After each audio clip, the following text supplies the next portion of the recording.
Alors ces petites phrases et autres déclarations tonitruantes sont vilipendées dans le nouveau livre de Christophe Deloire et de son co-auteur qui s'appelle Circus Politicus. Bonsoir Christophe. Bonsoir. Merci d'être avec nous. Une des thèses, en tout cas une des démonstrations de votre livre, c'est que toute cette gesticulation, ce n'est que geste de battleur et que ça masque une vacuité de la scène politique française.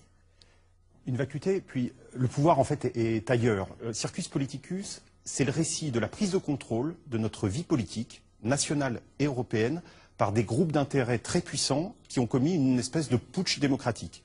En fouillant des archives, en interrogeant les protagonistes, en découvrant des documents inédits, nous avons découvert avec Christophe Dubois l'existence d'un système où les électeurs ont de moins en moins leur part. Ça ressemble à la théorie du complot, ce que vous dites un petit peu quand même. C'est pas du tout complotiste, mais quand on va fouiller, je vous donne un exemple.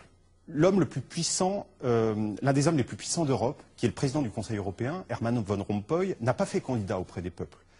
Il ne s'est même jamais déclaré. Il a été nommé à huis clos par les chefs d'État et de gouvernement, mais une semaine avant, alors qu'il n'allait pas devant les peuples, il est allé se faire adouber par la conférence Bilderberg, un club très mystérieux dont nous révélons les secrets.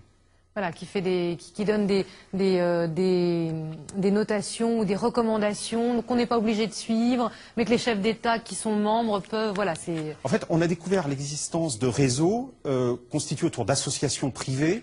Je vous donne un autre exemple. On a découvert l'existence d'un réseau, d'un groupe de commissaires européens, d'anciens commissaires, qui se cooptent dans une autre organisation, la Commission trilatérale, où ils s'échangent les postes.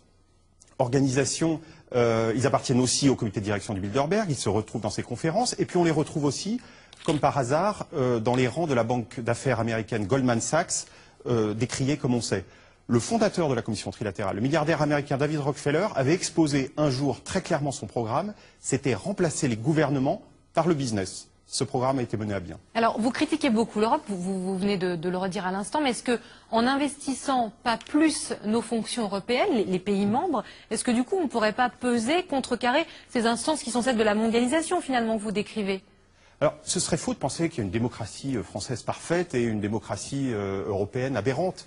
La démocratie s'use quand on ne s'en sert pas. Et de fait, il y a des dispositifs à Bruxelles dont on devrait se servir, mais on ne connaît pas. Les Français ne connaissent pas les gens à Bruxelles. Les médias parlent de Nicolas Sarkozy en héros, en sauveur de l'euro ou de l'Europe, mais on ne va pas voir à l'intérieur. Par exemple, on révèle dans Circus Politicus ce qui se passe vraiment dans les conseils européens. Et c'est très différent des présentations faites à l'extérieur. On est prié de croire sur parole Merkel et Sarkozy lorsqu'ils nous disent comment ça s'est passé.